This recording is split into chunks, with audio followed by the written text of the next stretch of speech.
الحمد للہ رب العالمین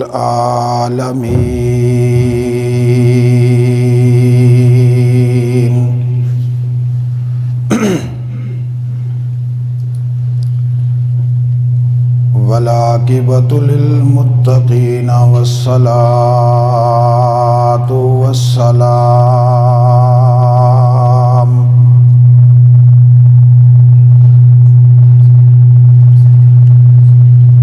الصلاة والسلام على سید الرسل وخاتم النبیین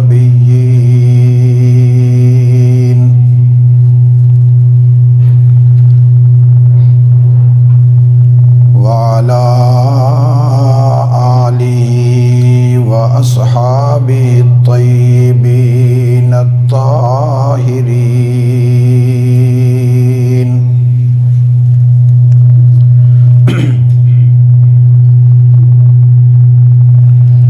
لا سیما علی الخلفاء الراشدین المہدیین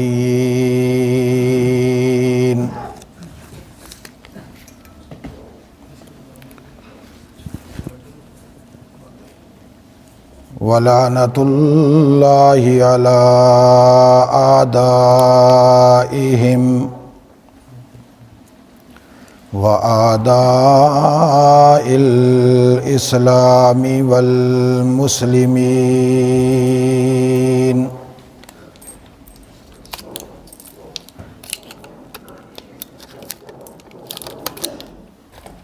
أما بعد أعوذ بالله من الشيطان الرجيم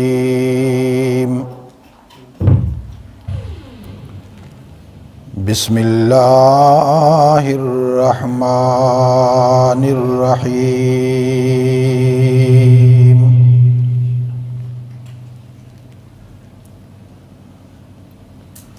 وَكَذَلِكَ أَوْحَيْنَا إِلَيْكَ رُوحًا مِّنْ أَمْرِنَا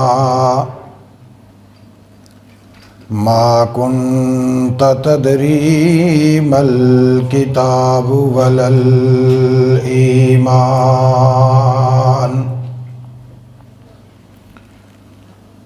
ولكن جعلناه نورا نهدي به من نشاء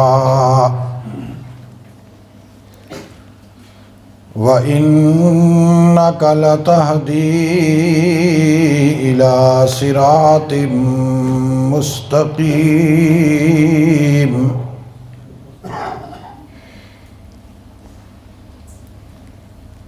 صدق اللہ العظیم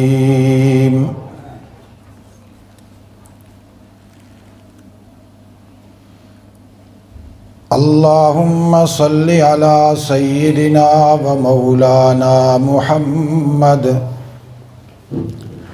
وعلی آل سیدنا و مولانا محمد وبارک وسلم وصلی علیہ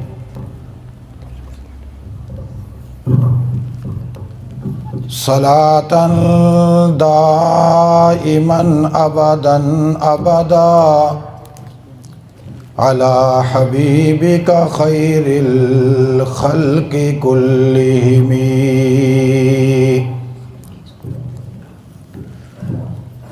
هو الحبیب الذی ترجى شفاعته لكل حول من الأحوال مقتحم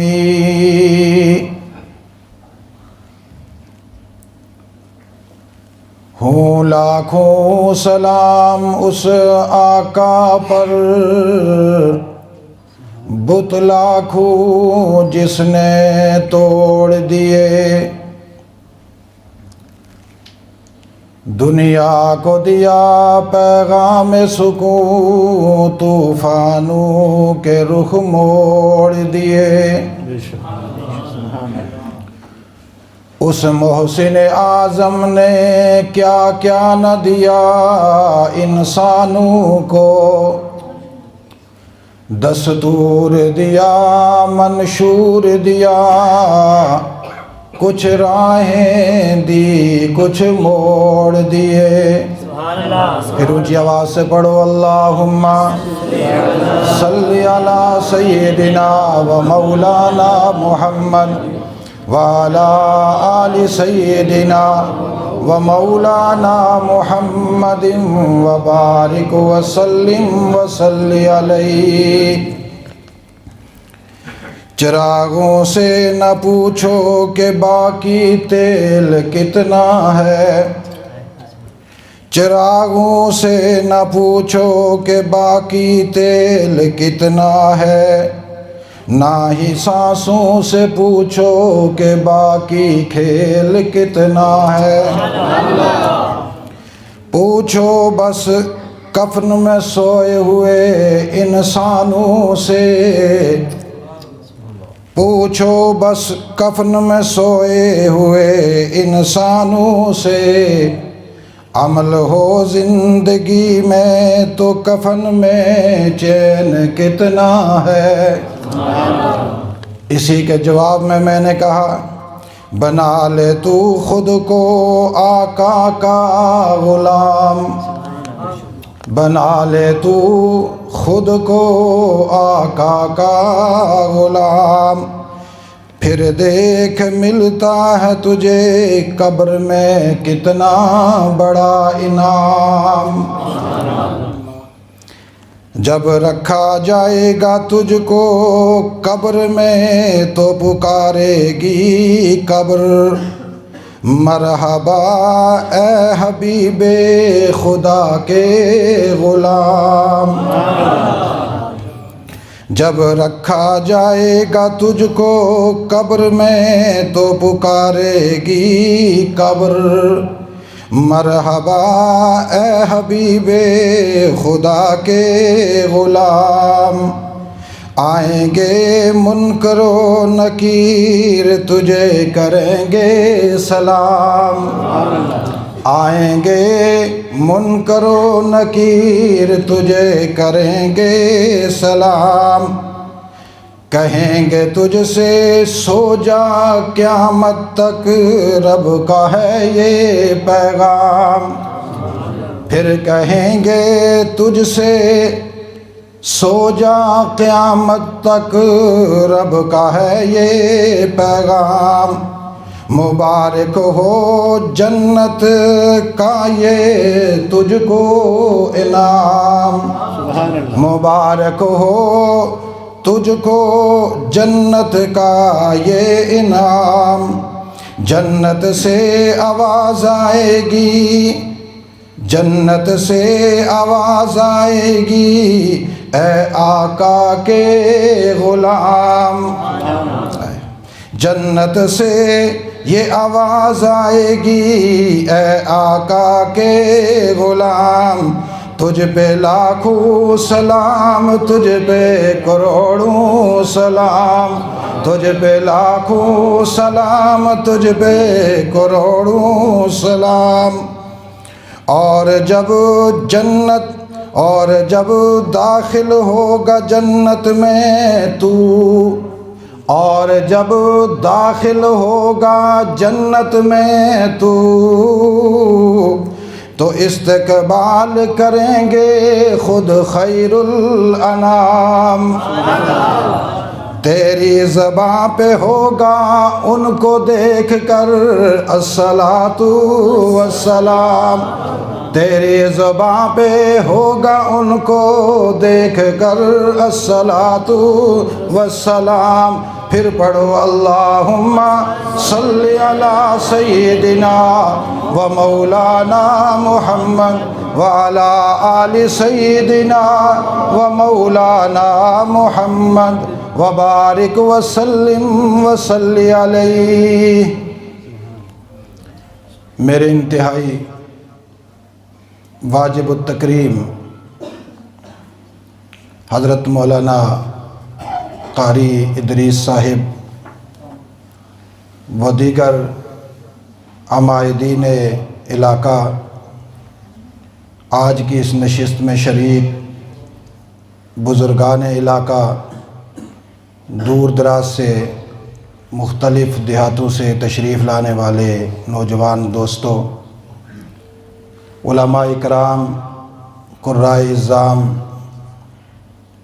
اور خصوصاً بیروٹ سے پیر اظہر صاحب اور ان کے سارے رفقا جو تشریف لائے، اللہ رب العالمین آپ کا اور میرا آنا قبول فرمائے۔ آمین اونچی آواز سے۔ آمین۔ آپ اونچی آواز سے بولیں گے تو میں بھی انشاءاللہ اونچی آواز سے بولوں گا، اور آپ نے آمین کہنا ہے۔ آپ کا آنا بھی اللہ قبول فرمائے، آمین۔ میرا آنا بھی اللہ قبول فرمائے، آمین۔ اور جس دلہے کے سبب سے ہم یہاں آئے ہیں، اللہ اس حافظ دانیال کا قرآن پاک سنانا قبول فرمائے، آمین۔ جن نمازیوں نے قرآن پاک سنا، اللہ ان کا سننا قبول فرمائے، آمین۔ ویسے قرآن پاک سنانا اور سننا یہ اس بات کی دلیل ہے کہ سنانے والا بھی اللہ کے ہاں مقبول ہے اور سننے والا بھی اللہ کا مقبول ہے، ورنہ جو مردود ہوتا ہے وہ کبھی بھی قرآن پاک سننے کے لیے مسجد نہیں آتا، اور جو مردود ہوتا ہے اس کے سینے میں قرآن پاک ہوتا ہی نہیں۔ جس کے سینے میں قرآن آ گیا وہ اللہ کا مرحوم ہے، اللہ کی رحمت اس پر موجود ہے، اور جس نے سن لیا، سننے کا جس میں ذوق پیدا ہو گیا، ہمہ وقت اس کے قلب و جگر میں اللہ کی رحمت موجود ہے۔ اللہ رب العالمین ماہ رمضان کی یہ ساری عبادات قرآن پاک سننا سنانا قبول فرمائے۔ حافظ دانیال صاحب نے یہیں پڑھا ہے، یہیں پڑھا۔ اور یہ جو یہاں جو یہ دیکھو نا ذرا ان کو، ماشاءاللہ چھوٹا سا بچہ ہے، یہ دیکھو، ادھر مڑو نا صاحب۔ کہاں رہتے ہیں آپ؟ سوئی۔ خود سوئی جتنا ہے سوئی، بڑا سوا جو ہوتا ہے بس اس سے بڑے نہیں ہیں، ماشاءاللہ مبارک ہو۔ ان کے والد صاحب کدھر ہیں؟ نسیم صاحب، ماشاءاللہ آپ کو مبارک ہو، اور ان کی مبارک کے صدقے آج آپ عہد کریں گے کہ انشاءاللہ آج کے بعد میرا چہرہ رسول اللہ کے چہرے جیسا ہوگا۔ یہ آپ یہ مجمع میں وعدہ کر دیں کہ آج کے بعد یہاں میرے رسول کی سنت سجے گی انشاءاللہ۔ میرا بیٹا مصلی پہ کھڑا ہو کر وراثت رسول کا حق ادا کر رہا ہے، اور میں آپ کو اللہ نے قبول فرما لیا، اور انشاءاللہ سنت داڑھی ہوگی پوری آپ کی انشاءاللہ۔ اللہ سے وعدہ ہو گیا، مبارک دو بھائی سارے، مبارک۔ بیٹے کا قرآن سنانا بھی مبارک، اور اس خوشی کے موقع پر رسول اللہ کے جیسا چہرہ بنانا بھی مبارک ہو۔ قرآن پاک سننا اور سنانا یہ کوئی معمولی چیز نہیں۔ قرآن پاک پڑھنا اور پڑھانا آپ کیا سمجھتے ہیں کوئی یہ معمولی چیز ہے؟ قرآن پاک روح ہے۔ توجہ کیجئے، قرآن پاک کیا ہے؟ روح ہے، روح۔ اور روح کس کو کہتے ہیں؟ آپ سب لوگ جانتے ہیں کہ یہ انسان کا جسم ہے، اس جسم میں ایک روح ہے جو آج تک کسی نے نہیں دیکھی۔ یا دیکھی ہے کسی نے؟ نہیں دیکھی، لیکن پھر بھی کہتے ہیں روح ہے۔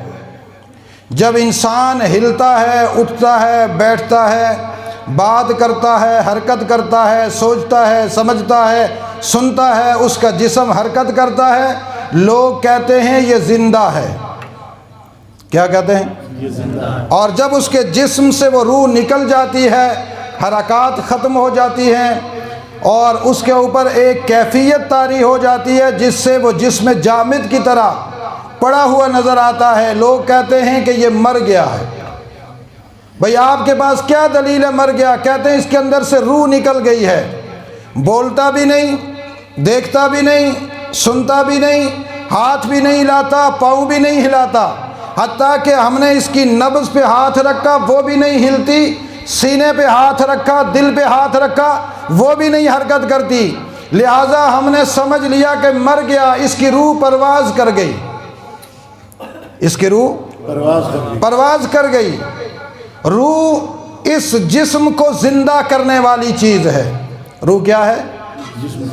جب اس جسم میں ہوتی ہے تو انسان زندہ ہوتا ہے، جب جسم سے نکل جاتی ہے تو انسان مردہ ہوتا ہے۔ توجہ کیجئے، لیکن آج تک کسی نے روح کو دیکھا نہیں، اسی لیے سرکار دو عالم صلی اللہ علیہ وسلم کے پاس یہود کا ایک بہت بڑا پڑھا لکھا طبقہ آیا اور آ کر کہنے لگا آپ سچے رسول ہیں؟ حضور نے فرمایا میں سچا رسول ہوں۔ فرمایا تو پھر آپ ہمیں بتلا دیجئے روح کیا ہے؟ کیا پوچھا؟ روح؟ چونکہ روح کی حقیقت کسی کو معلوم نہیں، روح کیا ہے؟ آج تک دنیا کے سارے فلسفی بحث کرتے آئے ہیں کہ روح جسم ہے یا عرض ہے، جسم ہے تو جسم لطیف ہے، جسم خفی ہے، کیا چیز ہے؟ محسوس سب کو ہوتی ہے، لیکن آج تک روح کسی نے اونچی آواز سے دیکھی نہیں۔ لیکن جب انسان کے جسم میں ہوتی ہے لوگ کہتے ہیں روح موجود ہے، جب انسان کے جسم میں نہیں ہوتی تو لوگ کہتے ہیں روح نہیں ہے یا مرد کا۔ وہ کہنے لگے یہود کیا آپ سچے نبی ہیں تو بتلا دیجئے روح کیا چیز ہے؟ اللہ کے رسول نے فرمایا میں کیا بتلاؤں گا، جس نے روح کو بنایا ہے وہی مجھے بتلائے گا تو میں تمہیں بتلاؤں گا۔ کیا کہا؟ حضور نے کیا جواب دیا؟ میں کیا تمہیں بتلاؤں گا، جس نے روح کو بنایا وہی مجھے بتلائے گا تو میں آپ کو جواب دوں گا، کل آ جانا میں جواب دوں گا۔ 3 سوال تھے، ان میں سے ایک روح کے متعلق تھا۔ میں اس پورے واقعے کو تو نہیں بیان کرتا کہ پھر کیا ہوا، لیکن اتنی بات کہ جب اللہ کی طرف سے جواب ملا، اللہ کی طرف سے جواب ملا تو یہود کے طبقات اور مشرکین جو باہم اقوام متحدہ تھے وہ آپس میں چیمے گویاں کرتے تھے کہ ہم نے سوال کیا تھا اتنا عرصہ ہو گیا ابھی تک جواب نہیں آیا۔ جب اوپر سے جواب آیا تو پھر اللہ کے رسول نے فرمایا وَيَسْأَلُونَكَ عَنِ الرُّوحِ قُلِ الرُّوحُ مِنْ أَمْرِ رَبِّي۔ میرے محبوب وَيَسْأَلُونَكَ وہ تیرے پاس آ کر سوال کرتے ہیں، انہوں نے سوال کیا، اس کے بعد بھی شاید سوال کریں، اور سوال کیا کرتے ہیں؟ عن الروح، انسانی جسم میں جو روح ہے یہ کیا ہے؟ قل، اے میرے پیغمبر آپ بولیے ذرا، الروح من امر ربی، سبحان اللہ، روح تو میرے رب کا حکم ہے۔ جب وہ بندے کے جسم میں آتا ہے تو انسان زندہ ہو جاتا ہے، اور جذب اللہ کا حکم آتا ہے اور وہ نکل جاتا ہے اللہ کا حکم، انسان مردہ ہو جاتا ہے۔ کیا جواب دلایا اللہ نے؟ روح کیا ہے؟ اللہ کا امر ہے، اللہ کا۔ یہ جملہ یاد کریں، میں اگلی بات سمجھاؤں گا، یہ تمہیدی بات ہے۔ روح امر ربی ہے، روح امر ربی ہے۔ انہوں نے پوچھا روح کیا ہے؟ اللہ نے فرمایا محبوب ان کو بتلاؤ نا کہ روح امر ربی ہے، اور امر ربی جب آتا ہے تو انسان زندہ ہوتا ہے، امر ربی جب انسان کے جسم سے نکلتا ہے انسان مر جاتا ہے۔ اسی طرح اللہ نے انسان کے اس زندہ جسم کو ایمان کی حالت میں زندہ رکھنے کے لیے قرآن پاک کو روح قرار دیا ہے، قرآن پاک کو روح قرار دیا۔ کیا قرار دیا ہے؟ روح قرار دیا ہے۔ جو آیت میں نے تلاوت کی نا، اس میں اللہ نے قرآن پاک کو روح قرار دیا کہ یہ جو قرآن پاک ہے یہ روح ہے۔ اب آپ کہیں گے کہ ایک روح تو وہ ہے جو ہمارے جسموں میں ہے، جس سے انسان زندہ ہوتا ہے، دوسرے روح کی کیا ضرورت تھی؟ دوسرے روح کی یہ جو جسم ہے، اس جسم کو زندگی بخشنے کے لیے ایک روح کی ضرورت ہے جو امر ربی ہے۔ پھر اس جسم کو ایمانی حالت میں زندہ رکھنے کے لیے ایک اور روح کی ضرورت ہے جو خدا کا قرآن ہے۔ بولیے وہ کیا ہے؟ خدا کا قرآن ہے۔ لہذا جو قرآن پڑھتا ہے وہ زندہ انسان ہے، جو قرآن پاک سنتا ہے وہ زندہ انسان ہے، جو قرآن پاک سنتا ہے وہ زندہ انسان ہے، جو قرآن سے شغف رکھتا ہے وہ زندہ انسان ہے، جو قرآن پاک کی تلاوت کرتا ہے، معنی سمجھتا ہے، مفہوم سمجھتا ہے، تفسیر دیکھتا ہے، اس سے محبت رکھتا ہے، محفل میں بیٹھتا ہے، اپنے قلب کو اس سے لذت دلاتا ہے، اپنے جسم کو اس سے غذا دلاتا ہے، اور پھر قرآن پاک سن کر وجد میں آتا ہے، مچل جاتا ہے اور مدہوش ہو کر بار بار سنتا ہے۔ انسان کا جسم متحرک ہوتا ہے، اسی تحرک میں ایمان متحرک ہوتا ہے۔ عرش والا کہتا ہے جو میرے قرآن پاک کو سنتا ہے، سن کر ہلتا ہے، متحرک ہوتا ہے، بار بار سنتا ہے، شوق سے سنتا ہے، دیکھ لو یہ انسان اپنے اس جسم میں زندہ ہونے کے بعد اب بحالت ایمان بھی زندہ ہے، چونکہ اس کے جسم میں ایک ایمانی روح کی ضرورت تھی اور وہ ایمانی روح قرآن کے صورت میں آ گئی ہے۔ کس کی صورت میں آ گئی؟ وَكَذَلِكَ أَوْحَيْنَا إِلَيْكَ رُوحًا مِّنْ أَمْرِنَا، ایسے ہی آیت وَكَذَلِكَ اسی طرح اوحینا اے ہمارے پیغمبر ہم نے وحی کی، الیکا اوحینا الیکا اوحینا الیکا، اے میرے پیغمبر یہ یہود آ کر تجھے کہتے ہیں کہ آپ نبی ہیں، آپ کہتے ہیں میں نبی ہوں، تو پھر یہود تمہیں کہتے ہیں اچھا نبی ہو تو ذرا اللہ کو دکھاؤ، اللہ کہاں ہے؟ اچھا میں نہیں دکھاتے تو تم نے خود دیکھا اللہ کہاں ہے؟ جیسے کبھی کبھی ہمارے جاہل بھی کہا کرتے ہیں مولوی صاحب آپ اتنی باتیں اللہ کی کرتے ہیں، ہمیں اللہ تو دکھاؤ نہ کہاں ہے۔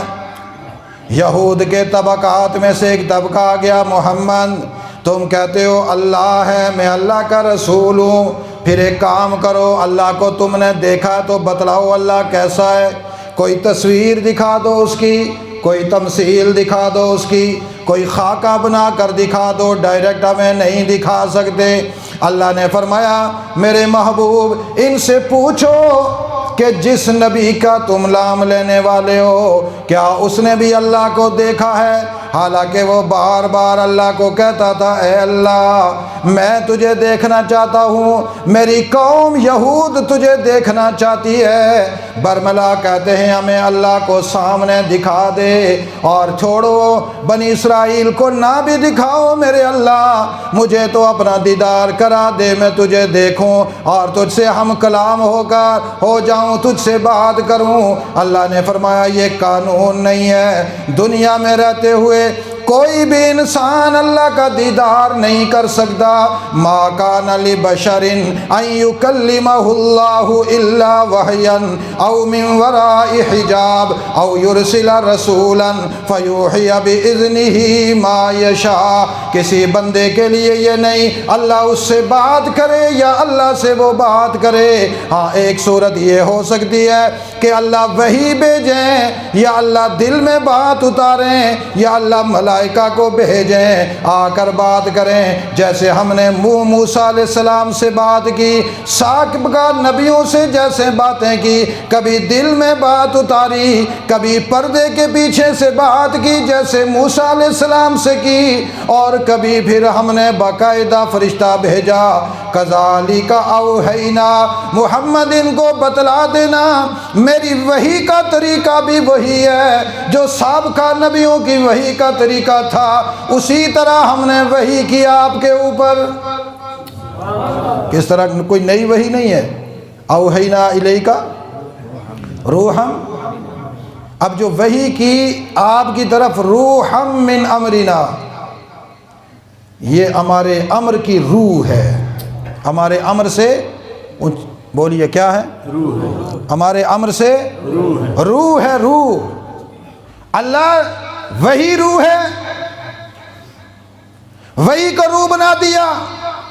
اللہ نے فرمایا ہاں جو میں نے وحی کی وہ قرآن پاک ہے، اور میں نے اپنے امر سے اس کو روح بنایا ہے۔ اگر ان چلتے پھرتے انسانوں میں سے کسی نے زندہ ہونا ہے، اسے اس روح کو اپنے وجود میں داخل کرنا ہوگا۔ جب تک اس روح کو اپنے جسم میں داخل نہ کرے، اپنے قلب میں داخل نہ کرے، اپنے دل میں داخل نہ کرے، اس پر ایمان نہ لے آئے، وہ بھلے کائنات کا بڑا سردار ابو جہل کیوں نہ ہو، اسے مردہ کہا جائے گا۔ اور جو اس کو اپنے سینہ میں داخل کر لے گا، وہ بلال جیسا غلام کیوں نہ ہو، وہ اس کائنات میں زندہ کہلائے گا۔ وہ کیا کہلائے گا؟ اونچی آواز سے کیا کہلائے گا؟ زندہ کہلائے گا۔ یہ روح ہے قرآن پاک، وہی روح ہے، اس سے لوگ زندہ ہوتے ہیں۔ اسی لیے آپ نے دیکھا ہوگا جو لوگ قرآن پاک سے وابستہ ہیں ان کے چہروں کو بھی دیکھ لیجئے، جو قرآن سے دور ہیں ان کے چہروں کو بھی دیکھ لیجئے، چلتے پھرتے وہ مشاہدہ کریں۔ وہ مہنگے سے میگا پاؤڈر لگائیں، میک اپ کریں، پارلر سے تیار ہوں، بالوں کی بناؤ سنگار کریں، خوشبوئیں لگائیں، جو مرضی کریں، جہاں بھی کھڑے ہوتے ہیں رب محمد کی قسم بدبو آتی ہے، چہرے پہ نحوست ہوتی ہے۔ لیکن جو قرآن پاک پڑھتے ہیں پڑھاتے ہیں وہ مہینہ بھی نہائے نہ، لیکن ان کے چہرے پہ نور ہوتا ہے۔ تجربہ کر کے دیکھ لیں، ان کے پاس کھڑے ہوتے ہوئے لذت آتی ہے۔ اللہ نے فرمایا ان سے کہو، یہودیوں سے بحث نہ کرو کہ قرآن پاک جس اللہ نے تجھے دیا تو وہ اللہ تو نے دیکھا ہے یا نہیں، یہ فضول باتیں کرنے کی بات نہیں ہے۔ ہم نے قرآن پاک کو روح بنایا ہے اپنے امر سے۔ قرآن کو مان کر دیکھو، پڑھ کر دیکھو، جب یہ قرآن تمہارے جسم میں آئے گا، دل میں آئے گا، جب تمہارا دل زندہ ہوگا، مومن بنو گے تو خود خدا کا دیدار بھی کر لو گے۔ سبحان اللہ۔ ابھی قاری صاحب تلاوت کر رہے تھے، سچ بتاؤ ذرا، وہ جو حافظ دانیال صاحب نے پہلے تلاوت کی، پھر قاری صاحب نے کی، یا جنہوں نے قرآن پاک ماہ رمضان میں سنا، سچ بتاؤ اللہ نظر آتا ہے یا نہیں نظر آتا ہے؟ جب قرآن آدمی سنتا ہے دو طرح کے لوگ ہوتے ہیں، ایک قرآن سن رہا ہوتا ہے اور ایک ہوتا ہے، دو طرح کے صفوں میں کھڑے ہوتے ہیں نا۔ یہ جو کبھی ادھر سے پکڑتا ہے، کبھی ادھر سے پکڑتا ہے، کبھی یوں کرتا ہے، اس کو اللہ نظر نہیں آتا۔ جو یوں کھڑا ہوتا ہے، آواز آ رہی ہے، قرآن سن رہے ہیں، اس کو پتہ ہی نہیں ہے کہ تھکاوٹ ہے بھی یا نہیں، ٹانگوں میں درد ہے بھی یا نہیں، مجھے پیاس لگی ہوئی ہے یا نہیں، وقت زیادہ ہو گیا یا نہیں۔ جب وہ قرآن ڈوب کر سنتا ہے، قرآن کے ایک ایک حرف میں اللہ نظر آتا ہے، محسوس ہوتا ہے باقاعدہ۔ اور اگر نہیں ہے کسی کو یقین، تجربہ کر کے دیکھ لے۔ میں ضامن ہوں اس بات کا، اگر اس کو اللہ اپنا دیدار نہ کروائیں، محسوس نہ کروائیں، ہاں نبیوں سے بڑے تم نہیں ہوگے۔ ہمارے نبی کو، کسی اور نبی کو اللہ نے جہراً اپنا چہرہ نہیں دکھایا، آپ کو بھی ایسا نہیں دکھائے گا، لیکن اللہ یہ بتلائے گا میں ہوں، مجھے محسوس کرو۔ اس لیے قرآن پاک کیا ہے؟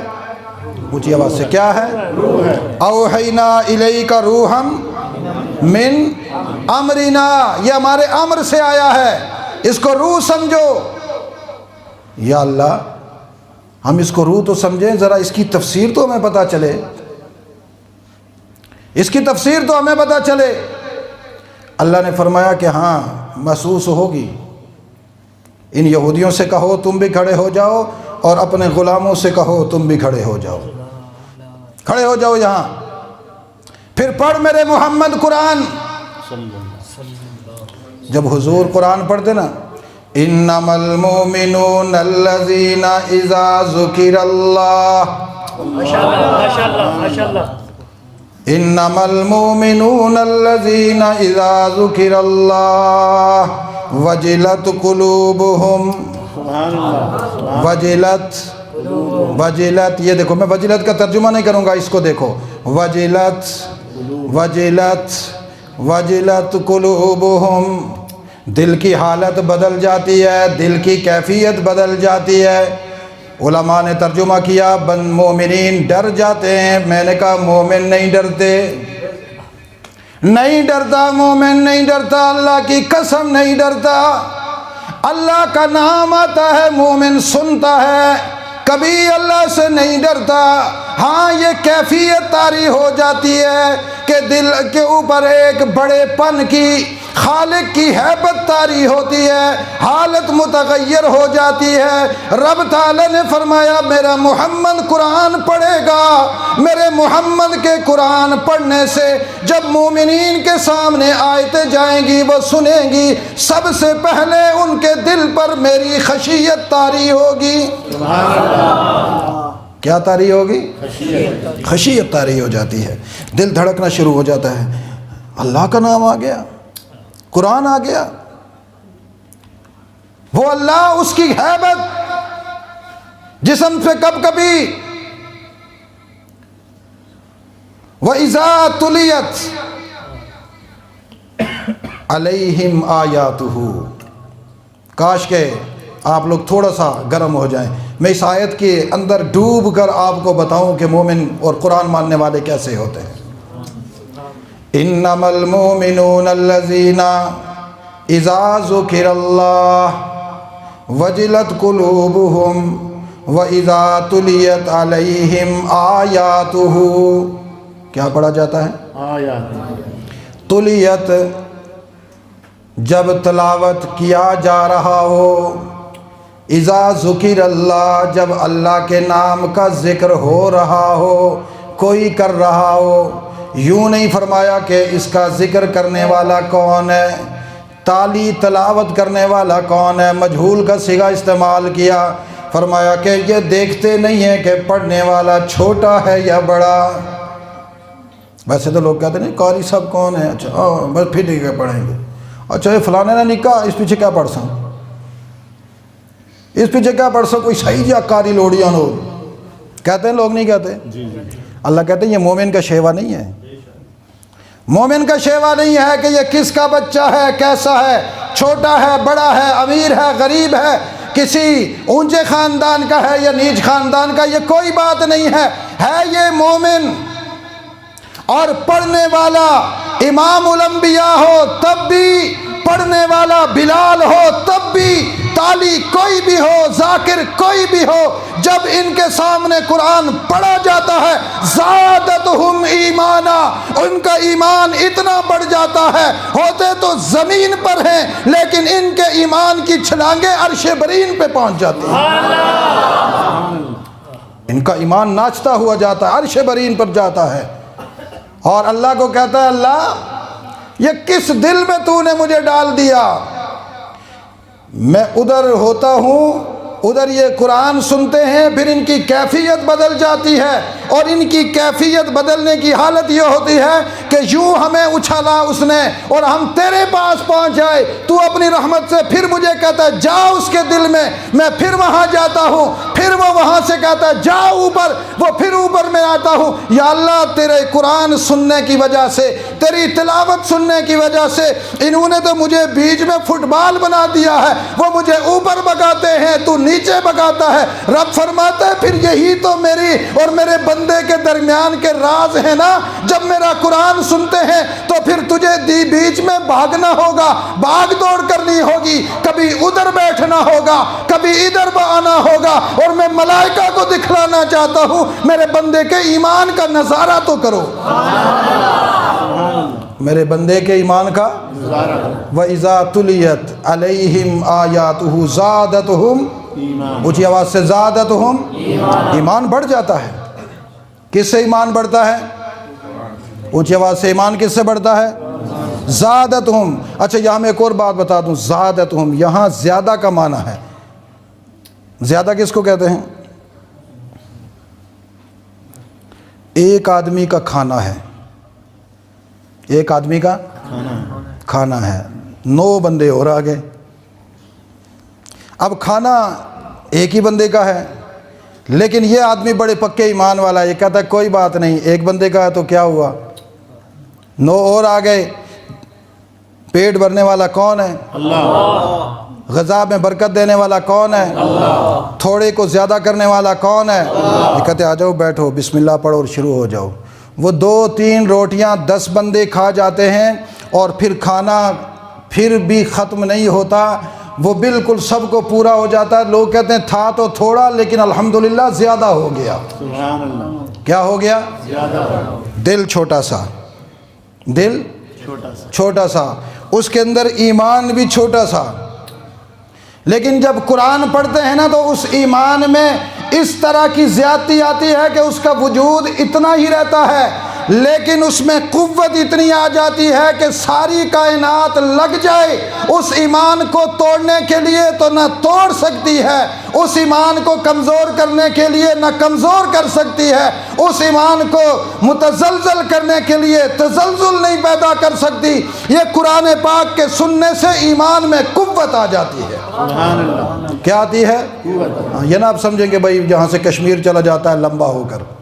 زادتہم ایمانا، ان کا ایمان بڑھ جاتا ہے، زیادہ ہوتا ہے۔ اللہ ایمان بڑھنے کا کیا مطلب ہے؟ میں نے تو ایک عقلی مثال سے آپ کو سمجھایا۔ اللہ نے فرمایا میں بتلاتا ہوں، ان کا ایمان بڑھتا ہے وَعَلَىٰ رَبِّهِمْ يَتَوَكَّلُونَ، سبحان اللہ۔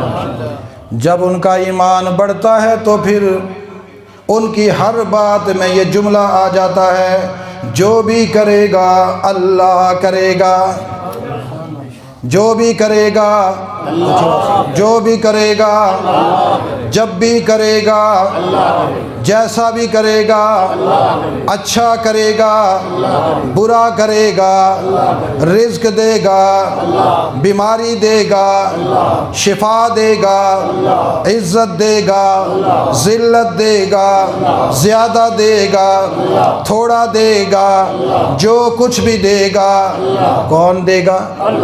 وَعَلَىٰ رَبِّهِمْ، وہ اپنے رب کے اوپر توکل کرتے ہیں۔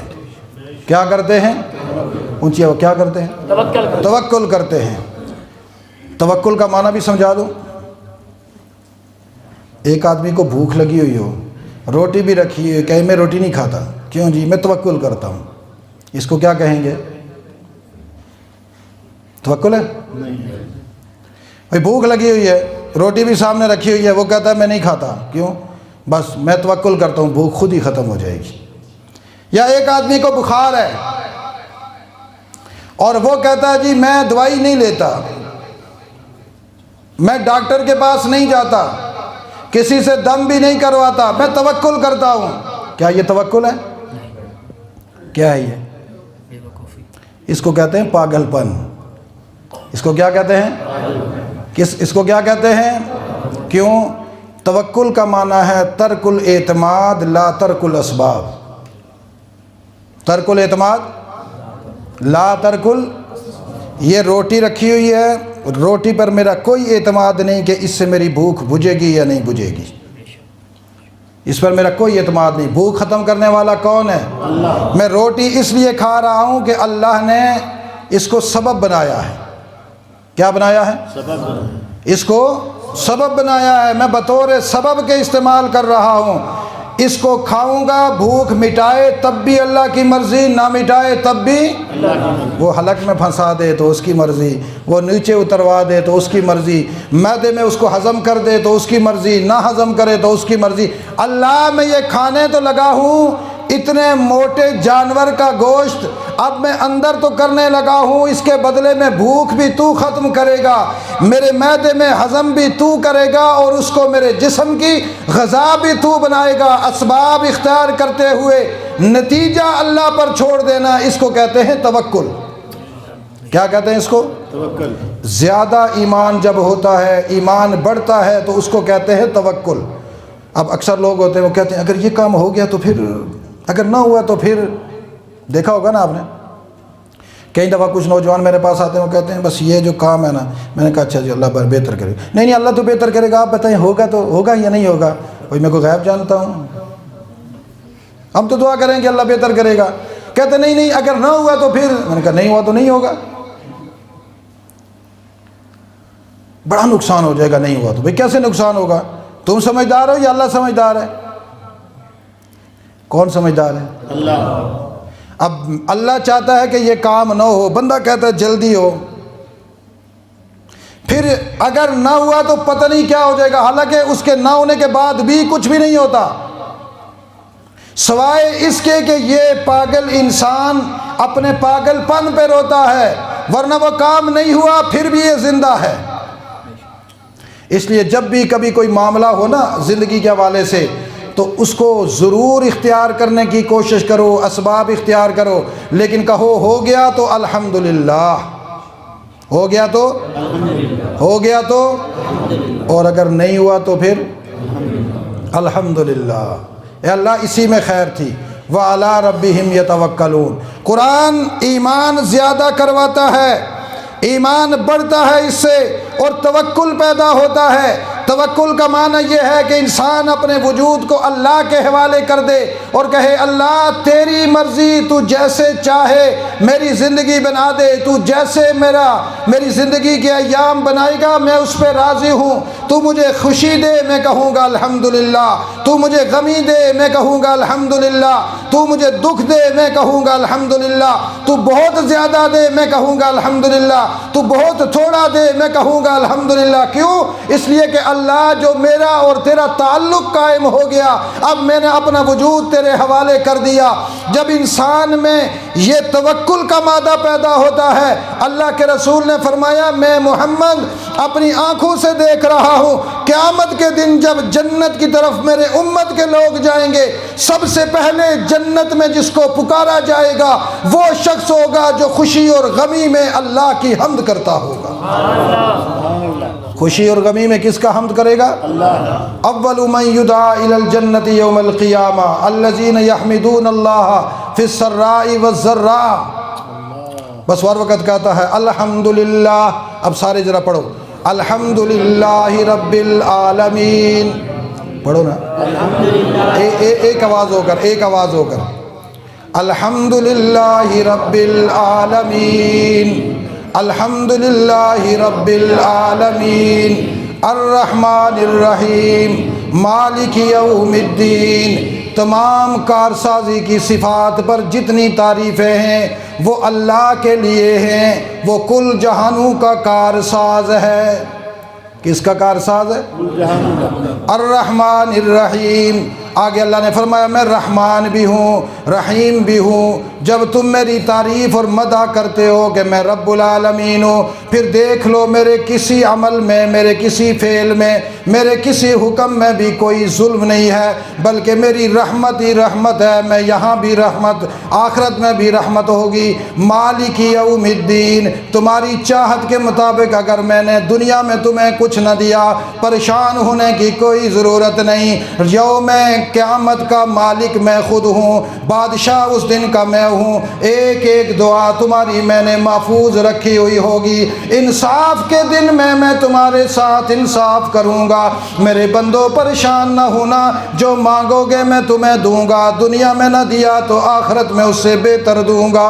آخرت میں اسے بہتر دوں گا۔ لہٰذا تم بس اتنی بات کیا کرو، ایاک نعبد و ایاک نستعین۔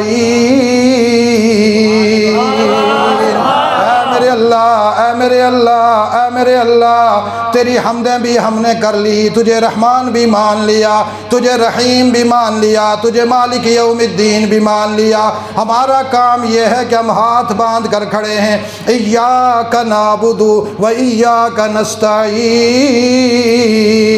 اے اللہ کبھی بھی ہم عبادت تجھے چھوڑ کر کسی اور کی نہیں کریں گے، اے اللہ کبھی بھی ہم مدد تجھے چھوڑ کر کسی اور سے نہیں مانگیں گے۔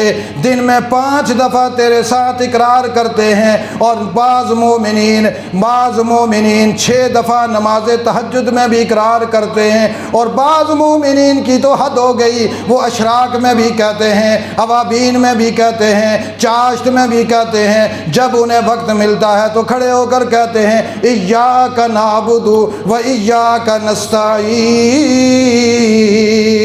اے اللہ ہماری باتیں تیرے لیے، مدد بھی تجھ سے مانگ رہے ہیں، یا اللہ ہم عبادت بھی تیری کرتے ہیں، مدد بھی تجھ سے مانگتے ہیں۔ اللہ فرماتا ہے فرشتوں نیچے کی طرف دیکھو، یہ کھڑے ہو کر یہ کہہ رہا ہے اس نے میری تعریفیں بھی کر لی ہے، اس نے مجھے رحمان بھی مان لیا، رحیم بھی مان لیا، میری بادشاہت کل بھی مان لی، عبادت کے لیے بھی میرے سامنے کھڑے ہو گیا، مدد کے لیے بھی میرے سامنے کھڑے ہو گیا۔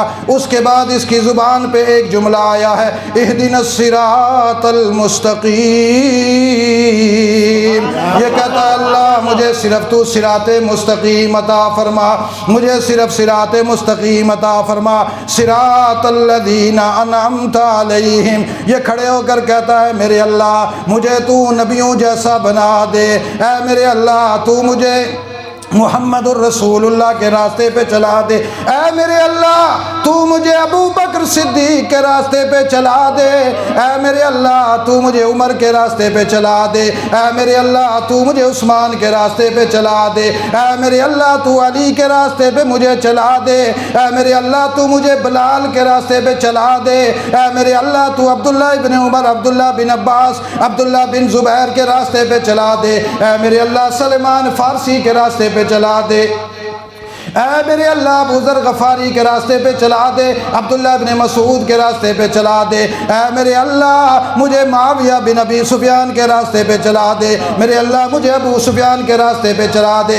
میرے اللہ مجھے مہاجرین کے راستے پہ چلا دے، میرے اللہ مجھے انصار کے راستے پہ چلا دے، میرے اللہ والذین اتبعوہم بإحسان کے راستے پہ چلا دے، میرے اللہ مجھے محمد کے سچے غلاموں کے راستے پہ چلا دے، جو صدیقین ہیں ان کے راستے پہ چلا دے، جو شہداء ہیں ان کے راستے پہ چلا دے، میرے اللہ جو صالحین ہیں ان کے راستے میں چلا دے۔ جب یہ دعا کرتا ہے اہدنا الصراط المستقیم صراط الذین انعمت علیہم غیر المغضوب علیہم ولا الضالین، یہ کہتا ہے اللہ مجھے نبیوں والا، مجھے صحابہ والا راستہ، مجھے شہداء والا، صدیقین والا، صالحین والا، اولیاء اللہ والا راستہ عطا فرما دے، اور پھر مجھے تو یہودیوں سے بھی بچا لے، مجھے تو نصرانیوں سے بھی بچا لے۔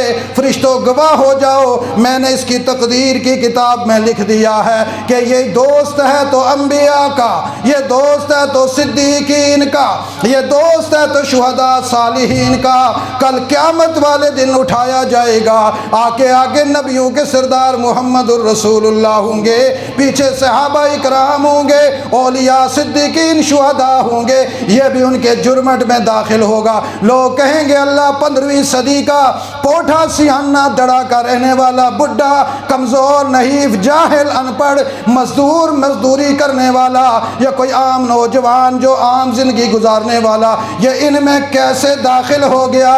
تقدیر کی کتاب بولے گی دن میں 5 دفعہ یہ کہتا تھا اے اللہ مجھے ان میں شامل فرما، میں اللہ نے ان میں شامل فرما دیا تھا۔ دنیا میں تم دیکھتے تھے چھوٹا سا انسان ہے، عام انسان ہے، شاید مردم شماری کی کسی کتاب میں اس کا پورا نام بھی نہ لکھا ہو، شاید محلے والے اس کو پورے نام سے بھی نہ پکارتے ہوں، لیکن آج میں اللہ ان کو جنت میں داخل کرتے ہوئے خود مسکرا کر کہہ رہا ہوں وَحَسُنَ أُولَئِكَ رَفِيقًا،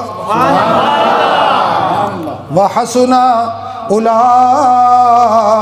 الرفیقا، یہ جو رفاقت ہے نا، اولئکا،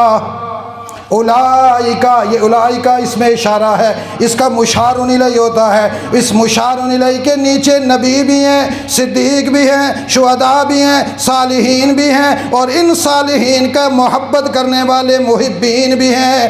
اللہ ہم سب کو ان میں شامل فرما، سب کہو آمین۔ یا اللہ ہم سب کو ان میں شامل فرما دے۔ یا اللہ یہ 24 رمضان 25ویں شب ہے، شاید لیلۃ القدر مجھے محسوس ہو رہی ہے، لیلۃ القدر کے سارے، یا اللہ تو یہ دعا قبول فرما لے میرے اللہ، پورے پوٹھا والوں کے لیے، پورے اس علاقے والوں کے لیے، کل مسلمانوں کے لیے خیر بنا دے، اور ہمیں اس رفاقت میں شامل فرما جس کا اشارہ اولئکا سے ہے، اور کل تو مسکرا کر کہے میں ان کی رفاقت پہ خوش ہوں، بڑی حسین رفاقت ہے، جنہوں نے ان کو نہیں دیکھا تھا بغیر دیکھے ان سے محبت کرتے تھے، ان کے راستے کی دعا کیا کرتے تھے، میں نے دعا قبول کر کے ان کو صالحین میں شامل فرما دیا۔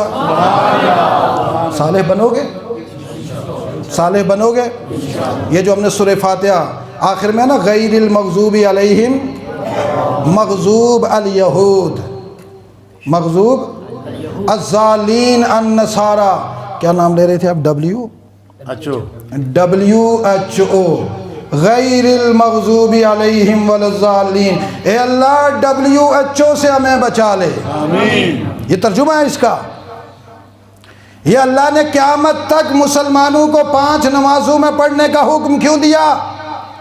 اللہ کو پتا تھا کہ انعام یافتہ جماعت کی تلاش میں نکلنے والے مسلمانوں کا تعاقب یہود بھی کریں گے، نصارہ بھی کریں گے، مختلف قسم کے ایجنڈے لے کر آئیں گے، مختلف قسم کے پروپیگنڈے لے کر آئیں گے، تعلیم کے نام پر لے کر آئیں گے، تہذیب کے نام پر لے کر آئیں گے، تمدن کے نام پر لے کر آئیں گے، ثقافت کے نام پر لے کر آئیں گے، اور جدید تحقیق کے نام پر لے کر آئیں گے، امراض اور بیماری اور وبا کے نام پر آئیں گے۔ اے اللہ ہمیں بچا لے۔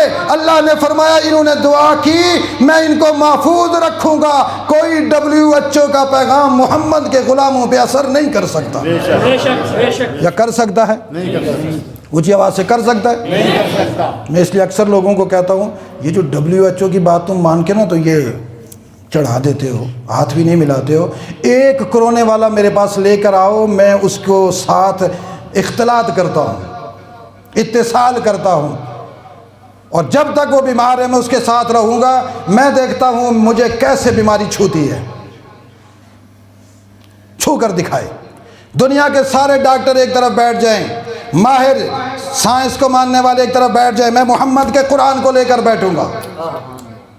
میرے جسم میں جراثیم داخل ہو کر دکھائے، رب محمد کی قسم زمین اوپر جا سکتی ہے، آسمان نیچے آ سکتا ہے، دجال کے سارے کرندے جھوٹے ثابت ہوں گے، جھوٹے ہیں ثابت ہو جائیں گے، لیکن محمد کا قرآن سچا ہے۔ محمد کے قرآن نے فرمایا جو کچھ کرتا ہے اللہ کرتا ہے، جو کچھ کرتا ہے کون کرتا ہے؟ یہاں سے تو ہم نے بند کر دیا، یہاں سے اندر چلا گیا تو آپ کبھی یہ جو لوگ میڈیکل سے تعلق رکھتے ہیں ان کو پتہ ہونا چاہیے کہ جراثیم جس کو تم کہتے ہو یہ آنکھوں سے بھی جاتا ہے، یہ کان سے بھی جاتا ہے، اور 1-2 جگہ اور بھی ہیں وہاں سے بھی جاتا ہے، لیکن وہاں تم کیوں نہیں کہتے ہو کہ یہاں تم کوئی ماسک پہن کر رکھو، سوشل ڈسٹینس کرو، مصافحہ نہ کرو، مسجدوں کے نظام کو درہم بھر کے نبی کی سنت کو برباد کر دو، وہاں پر کیوں نہیں کہتے ہو؟ عزیزو بزرگو، دجال کے پیغام آ رہے ہیں، آتے رہیں گے۔ یہ میرا جملہ نوٹ رکھنا، میں آپ کے ایمان کا امین بھی ہوں، ضامن بھی ہوں، میری وجود کی حیثیت کوئی نہیں، لیکن اللہ نے جو مقام مجھے ظاہری طور پر آپ لوگوں کے سامنے قرآن و سنت کی تبلیغ کا دیا ہے، میں اس کا حق ادا کرنا ضروری سمجھتا ہوں۔ کل مجھ سے اللہ پوچھے گا بتلا دجال کے مقابلے میں قرآن کی حقیقت کیوں نہیں بیان کی تھی، شیطان اخرس کیوں بنا تھا؟ میں نہیں چاہتا قیامت والے دن میری اتنی لمبی زبان باہر ہو اور اللہ جہنم کی کینچیوں سے میری زبان کاٹے۔ میں یہ چاہتا ہوں کہ رب تعالیٰ فرشتوں کے سامنے میری زبان کا تذکرہ کرے کہ یہ دجال کے مقابلے میں محمد کا پیغام سناتا تھا۔ اس لیے غیر المغضوب علیہم ولا الضالین، جس نے صالحین میں شامل ہونا ہوگا اس کو یہود سے دور رہنا ہوگا۔ بولیے اس کو نصارہ سے دور رہنا ہوگا۔ محمد کا غلام، حضور کا سچا غلام نہ یہودی کے ساتھ بیٹھ سکتا ہے نہ نصرانی کے ساتھ بیٹھ سکتا ہے۔ ہاں اگر دنیاوی اسباب میں بیٹھنا ہوگا، بیٹھے گا تو یوں بیٹھے گا، نواب بن کر بیٹھے گا، آنکھ میں آنکھ ڈال کر بیٹھے گا اور اپنی آنکھوں سے ہی اس کا پیغام دے گا۔ تو جو مرضی کہے، میں تاجدار ختم نبوت کا سچا سپاہی ہوں، میں نے جو پیغام تجھے دینا تھا دے دیا ہے۔ اگر تو نے دنیا میں باعزت رہنا ہے تو محمد اور اس کے صحابہ کے قدموں میں آ جا، نہیں تو کبھی تیری محبت میرے دل میں نہیں بیٹھ سکے گی، ہوگا تو تیرے اور میرے درمیان میں جدائی اور فاصلہ ہوگا۔ یہ تو سورہ فاتحہ بتلا رہی ہے، تو اپنے ذہن کو بناؤ گے، اونچی آواز سے بناؤ گے اور اونچی آواز سے بناؤ گے۔ رات کو میں برکوں میں بیان کر رہا تھا تو ایک پٹھان نے مجھے 1700 روپیہ دیا، پہلے 1000 روپیہ پھینکا، پھر 500 پھینکا، پھر 200 کسی اور نے پھینک دیا، بعد میں میری جیب میں تھا میں نے کسی اور کو دے دیا۔ لیکن وہ بعد میں سے میرا ماتھا چوما کہتا ہے مفتی صاحب آج آپ نے میرے دل سے کرونے کا خوف نکال دیا۔ میں نے کہا مجھے ایک بات بتاؤ، حضور نے فرمایا سورہ فاتحہ شفا ہے، حضور سچے ہیں جھوٹے؟ سچے۔ تو پھر جو مریض ہوتا ہے وہ سب سے پہلے سورہ فاتحہ پڑھ کر اپنے اوپر دم کیوں نہیں کرتا، فوراً ڈاکٹر کے پاس کیوں جاتا ہے؟ یقین کمزور، فوراً کہتا ہے جلدی جا پیناڈول لے آ، وہ پہلے سورہ فاتحہ دم کر کے کیوں نہیں پیتا؟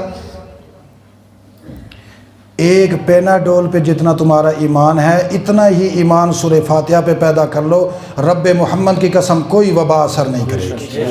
اتنا ایمان تو پیدا کر کے دکھاؤ، اتنا ایمان تو پیدا ہونا چاہیے۔ اور ہمارے نبی نے کیا فرمایا؟ بسم اللہ الذی لا یضر مع اسمہ شیء فی الارض ولا فی السماء، سبحان اللہ، سبحان اللہ۔ بسم اللہ الذی، ترجمہ کروں یا آتا ہے کسی کو؟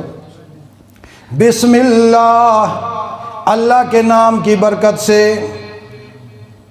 بسم اللہ الذی لا یضر مع اسمہ، جب اس کا نام لیا جائے تو کوئی بھی چیز ضرر نہیں دے سکتی۔ شیئن، شیئن، شیئن، شیئن کو آپ یوں کہہ سکتے ہیں کہ ایک مٹی کا ذرہ، مٹی کا ذرہ، شیئن فی الارض ولا فی السماء، آسمان تلاش کر لو، زمین تلاش کر لو، زمینوں میں جو کچھ بھی ہے، آسمانوں میں جو کچھ بھی ہے، اس کا ذرہ بھی، کوئی چیز بھی تمہیں نقصان نہیں دے سکتی جب تم نے اللہ کا نام لے لیا۔ اللہ کا، اونچی آواز سے، اللہ کا نام لے لیا۔ بسم اللہ، یہ بسم اللہ کا معنی ہے۔ تو ہمیں بجائے یہ اتنے تکلفات کرنے کے اور اتنے پیسے ضائع کرنے کے، یہ دعا پڑھ کر اپنے اوپر پھونک لینی چاہیے۔ کیا کسی کو کوئی وبا لگے گی؟ کوئی بندہ کہے لگ سکتی ہے، اسی کو لگے گی جس کا ایمان کمزور ہوگا، اور جس کا ایمان ہے تگڑا انشاءاللہ وہ ہر وبا کو اور ہر اس پیغام کو شکست فاش دے گا جو دجال کے کارندوں کی طرف سے آئے گا۔ بے شک۔ تو مومن وہ ہوتا ہے کہ جس کا ایمان بڑھ جاتا ہے اور وہ اللہ پر کیا کرتا ہے؟ اونچی آواز سے کیا کرتا ہے؟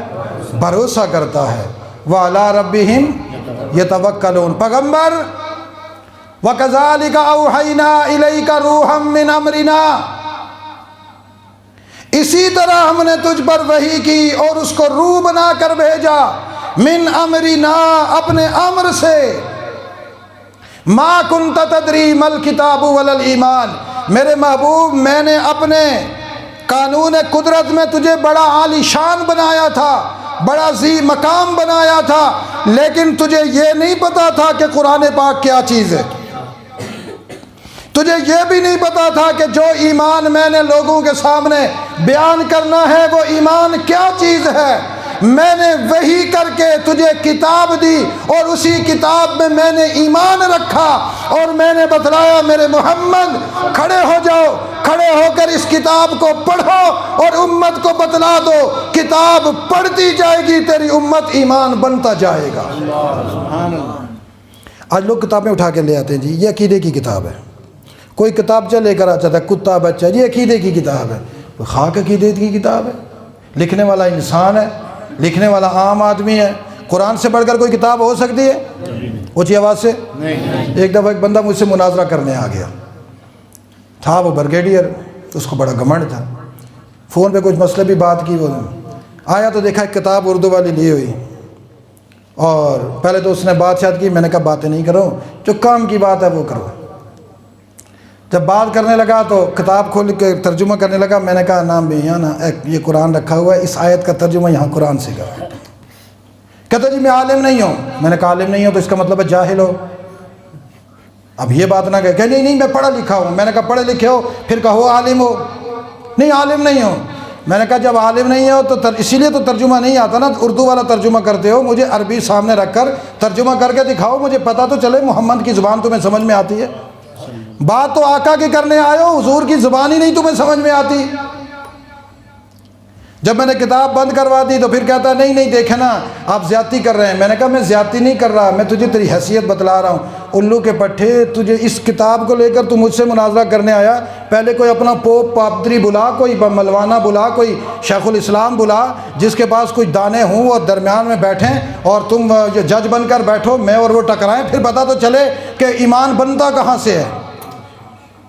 میں صرف محمد کا قرآن لے کر آؤں گا، پوری کائنات کے لیے چیلنج ہے، میرے پاس خدا کا قرآن ہے، اس کی تشریح میں محمد کا فرمان ہے۔ قرآن کہتا ہے وَلَا مَا كُنْتَ تَدْرِي مَا الْكِتَابُ وَلَا الْإِيمَانُ، میرے محبوب نبوت ملنے سے پہلے ہم نے تجھے یہ بھی نہیں بتلایا تھا کہ یہ کتاب ہے اور یہ ایمان ہے، یہ تو ہم نے وحی کی تجھے دکھلا دیا، یہ کتاب ہے، اسی کے اندر ایمان ہے، جو اس کو مانے گا وہ صاحب ایمان ہے، جو نہیں مانے گا وہ بے ایمان ہے۔ بے شک۔ اب حضور نے جب یہ جواب دیا نا، اور اگلا جو جملہ ہے میں اس کی اگلی تشریح نہیں کرتا، میں آیت کا ترجمہ کر دیتا ہوں، زندگی رہی تو اسی آیت پر پھر کبھی اور گفتگو کروں گا۔ وَلَٰكِن جَعَلْنَاهُ نُورًا، وَلَٰكِن جَعَلْنَاهُ نُورًا، محبوب یہ کتاب، یہ ایمان، یہ وحی، یہ روح، میں نے اس کو نور بنا دیا۔ ولیکن جعلناہ نورا، ہم نے اس کو نور بنا دیا۔ اللہ نور کیسے بنایا؟ نور تو چمکتا ہوا نظر آتا ہے، یہ تو الفاظ ہیں، یہ تو الفاظ ہیں جو محمد بولتے ہیں، ابو بکر لکھتے ہیں، یہ تو الفاظ ہیں جو محمد بولتے ہیں، عمر لکھتے ہیں، عثمان لکھتے ہیں، علی لکھتے ہیں، زید لکھتے ہیں، معاویہ لکھتے ہیں، ان میں تو کوئی نور نظر نہیں آتا، سیاہی بھی کالی ہے۔ یا موجودہ دور کے لحاظ سے دیکھ لیں تو یا اللہ یہ تو کتاب ہے، اس کے اندر سفید اوپر کالے الفاظ ہیں، اس میں نور کہاں سے آیا؟ اللہ نے فرمایا کہ تمہیں نور کا معنی ہی نہیں پتا، تم جس کو نور سمجھتے ہو نا، نور وہ نہیں ہوتا، نور میں بتلاتا ہوں نور کس کو کہتے ہیں۔ نور کا معنی ہوتا ہے ظاہر لنفسہ مظہر لغیرہ، یہ عربی کا جملہ ہے، ذرا میں اس کا ترجمہ کروں گا، سوچنا، ظاہر لنفسہ و مظہر لغیرہ، یہ دیکھو یہ بلب ہے، چمکتا ہوا نظر آ رہا ہے، ظاہر لنفسہ ہے، بالکل سب کو نظر آ رہا ہے کہ روشنی ہے اس میں، مظہر لغیرہ، جتنے یہاں بیٹھے ہوئے ہیں نا سب کی حقیقت بتلا رہا ہے۔ یہ قاری ادریس صاحب ہیں، یہ قاری واسم صاحب ہیں، یہ حافظ دریاب صاحب ہیں، وہ پیر اظہر صاحب ہیں، یہ ماسٹر قسمت اللہ صاحب ہیں، یہ فلانے ہیں، یہ فلانے ہیں، یہ بیڑی والے ہیں، یہ نکر والے ہیں، یہ سوئی والے ہیں، یہ سیہنے والے ہیں۔ یہ غیر کو مخفی نہیں رہنے دیتا، سب کی حقیقت بتلاتا ہے، فلاں فلاں ہے۔ فرمایا محمد میں نے قرآن کو نور بنایا ہے، قرآن تو پڑھتا جائے گا۔ مکے کی سرزمین پر بڑے بڑے لوگ اپنے آپ کو منور کہنے والے ہوں گے، جب تو قرآن پڑھتا جائے گا ابو جہل ایک طرف ہوگا، صدیق ایک طرف ہوگا، امیہ ایک طرف ہوگا، عمر ایک طرف ہوگا، ولید ایک طرف ہوگا، عثمان ایک طرف ہوگا، اور یہ مشرکین مکہ ایک طرف ہوں گے، تیرے غلام صحابہ ایک طرف ہوں گے۔ یہ اپنے غیر کو ظاہر کرتے چلے جائیں گے، جو تیرے ساتھ کھڑے ہوں گے وہ منور ہوں گے، جو اس قرآنی آیت سے ہٹ کر تیرے راستے سے ہٹ جائیں گے وہ ملعون ہوں گے۔ یہ نور ہے۔ جب بھی قرآن بیان کریں گے، جو قرآن سنے گا وہ منور ہوتا ہے، جو اٹھ کر بھاگ جاتا ہے وہ دوسرا ہوتا ہے۔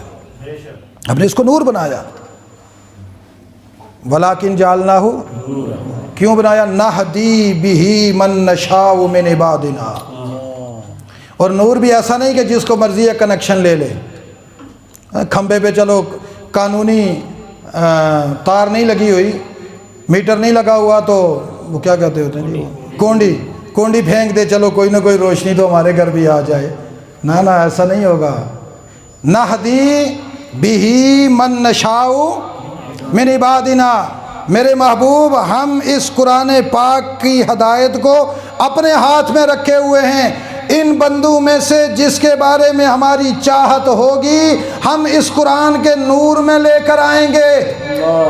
سبحان اللہ۔ اپنے بندوں میں سے جس کو چاہیں گے، آپ کہیں گے اللہ جس کو چاہتا ہے نور میں لاتا ہے، جس کو نہیں چاہتا اس کو نور میں نہیں لاتا، پھر بندے کا کیا قصور، جہنم میں کیوں ڈالے گا؟ بات سمجھ میں آئی؟ جو نہیں مانتا، اللہ کی مرضی سے نہیں مان رہا، پھر جہنم میں کیوں جائے گا؟ اور جس کو اللہ دے رہا ہے اس پر اللہ رحمتیں کیوں کر رہا ہے؟ یہ تو اللہ کی توفیق سے ہو رہا ہے۔ بات سمجھ میں آئی ہے سوال؟ اکثر لوگ کئی دفعہ کہتے ہیں نا، مجھے ایک دفعہ کسی نے کہا جی کہ عورت خودکشی کر لیتی ہے تو کہتے ہیں یہ جہنم میں جائے گی۔ میں نے کہا، کہتے ہیں دیکھو تو پھر تقدیر میں کہتے ہیں جو لکھا ہوا ہوتا ہے وہی ہوتا ہے، جب تقدیر میں اللہ نے لکھ دیا تو پھر خودکشی والی عورت کو جہنم میں کیوں جلائیں گے؟ سوال تو بڑا اچھا ہے، لیکن سوال اس لیے اچھا ہے کہ تم نے تقدیر کو بھی نہیں سمجھا، تم نے محمد پاک کو بھی نہیں سمجھا۔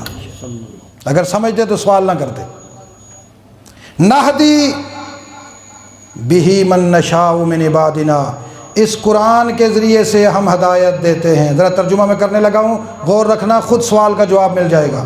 نہدی بہی من نشاء من عبادنا، اے میرے محبوب اپنے بندوں میں سے جس کو ہم چاہتے ہیں اس کو قرآن کے ذریعے سے ہدایت دیتے ہیں۔ ہدایت کہاں سے ملتی ہے؟ کس کے سبب سے ملتی ہے؟ یہ جو قرآن کا ترجمہ ہے نا، نہدی بہی، ہدایت دیتے اللہ ہیں، ملتی کہاں سے ہے؟ اونچی آواز پڑھو، قرآن سے۔ دیتے اللہ ہیں، ملتی قرآن سے۔ یہ سارے جملے دہراؤ، سارے یہ جو خاموش بیٹھے، نہدی بہی من نشاء من عبادنا، ہم اپنے بندوں میں سے جس کو چاہتے ہیں قرآن کے ذریعے سے ہدایت دیتے ہیں۔ وَإِنَّكَ لَتَهْدِي إِلَى صِرَاطٍ مُسْتَقِيمٍ، اے میرے محمد ہم نے ہدایت اپنے ہاتھ میں رکھی ہے، تجھے کھڑا کر دیا ہے دنیا میں، کھڑے ہو کر تو قرآن لوگوں کو دکھاتا ہے، لوگوں کو پڑھ کر سناتا ہے، تلاوت کرتا ہے، معنی مفہوم بتلاتا ہے۔ جو انسان تیرے پاس آ کر بادب ہو کر کہے گا صدقت یا محمد، اے محمد تم نے سچ کہا، ہم تیری بات پر ایمان لائے، میں اللہ اس کی طلب کو دیکھ کر اس کو ہدایت دوں گا۔ اور جو انسان تیرے پاس آ کر کہے گا کذبت یا محمد، اے محمد تیری کتاب کو ہم نہیں مانتے، تیری باتوں کو ہم نہیں مانتے، تیرے کلام کو نہیں مانتے، وہ جب تیرا انکار کرے گا تو پھر میں ہدایت ہدایت کے فیصلے نہیں کروں گا، بلکہ اس کو قرآن سے دور رکھ کر اس پر لعنت کا توگ ڈال کر دائمی جہنمی بنا کر فیصلہ کر دوں گا۔ جہنم کے فرشتوں سے کہہ دوں گا اس نے میرے محمد کے چہرے کی لاج نہیں رکھی، اس نے میرے محمد کی زبان کی لاج نہیں رکھی، اس نے میرے محمد کے وجود کی لاج نہیں رکھی۔ میں خدا کی غیرت کا تقاضا یہ ہے کہ میرے محمد کو عزت دی جائے اور اس کی بات نہ ماننے والے کو جہنم کا ایندھن بنایا جائے۔ سوال جواب سمجھ میں آیا؟ ترجمہ میں جواب سمجھ میں آیا نہیں آیا؟ نہیں آیا نا؟ آپ کو آ گیا، باقیوں کو نہیں آیا، خاموش ہیں۔ دیکھو نا، قرآن میں ہدایت اللہ نے رکھی، ہدایت کہتے ہیں میں خود دیتا ہوں۔ آگے فرمایا وَإِنَّكَ لَتَهْدِي إِلَىٰ صِرَاطٍ مُسْتَقِيمٍ، محبوب آپ صراط مستقیم بتلاتے ہیں۔ جس شخص کو آپ بتلائیں سیدھا راستہ یہ جا رہا ہے، یہ تیری انگلی کے اشارے پہ نہ چلے، میں اس کو ہدایت دوں کیسے؟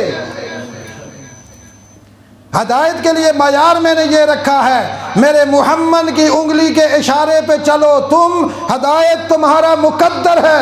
میرے محمد کی انگلی کے اشارے پہ نہیں چلو گے، ہدایت کبھی نہیں ملے گی۔ میرے محمد کے قدموں میں ہدایت ہے، اور اگر تم نے وہ ہدایت دیکھنی ہے تو پھر محمد کے صحابہ کو دیکھ لو۔ تو حضور کی رہنمائی، حضور کا اشارہ، حضور کی بات اگر کوئی نہ مانے، اللہ اس کو ہدایت، اونچی آواز سے اللہ اس کو ہدایت نہیں، تو پھر عاشقان رسول محبان رسول کو ملے گی نا ہدایت، جو حضور سے بغض بھی رکھیں، حضور سے نفرت بھی رکھیں، حضور سے غداری بھی کریں، حضور کے دشمنوں سے دوستیاں اور یاریاں بھی پالیں، مجھے بتلاؤ اس کو ہدایت ملے گی؟ کبھی نہیں مل سکتی، وہ جائے گا ادھر ہی۔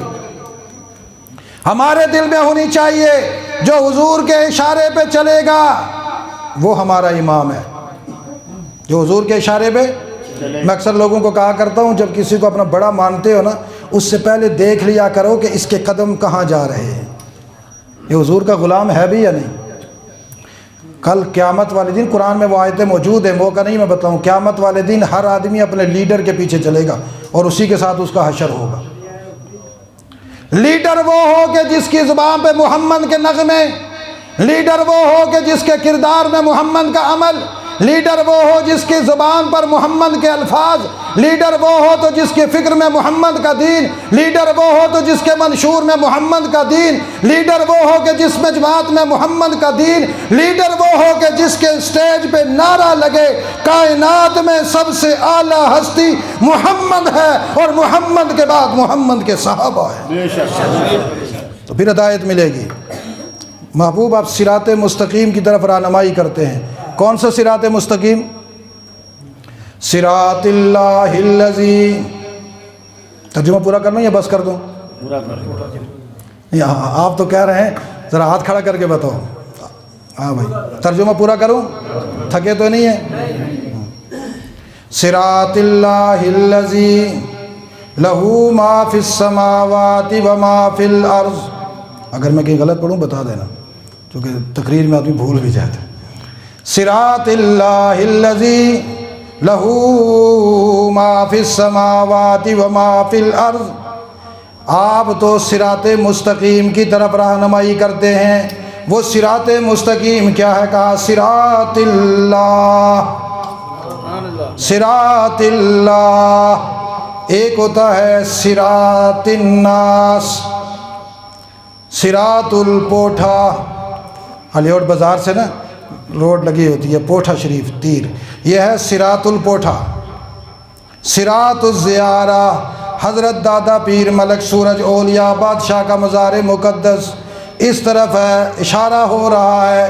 لوگ آنے والے پوچھتے نہیں، سیدھے آ جاتے ہیں حضرت کی روضہ اقدس پر اور مقدس پر دعا کرنے، فاتحہ پڑھنے، حاضری لگانے آ جاتے ہیں۔ لیکن میرے محمد نے فرمایا صراط اللہ، محمد کہتے ہیں بورڈ لگا کر کھڑے ہیں صراط کا، صراط مستقیم کا۔ وہ صراط مستقیم کیا ہے؟ صراط اللہ۔ محمد کہتے ہیں او لوگو میرے اللہ کا راستہ یہ ہے، کیا کہتے ہیں حضور؟ او لوگو میرے اللہ کا راستہ یہ ہے،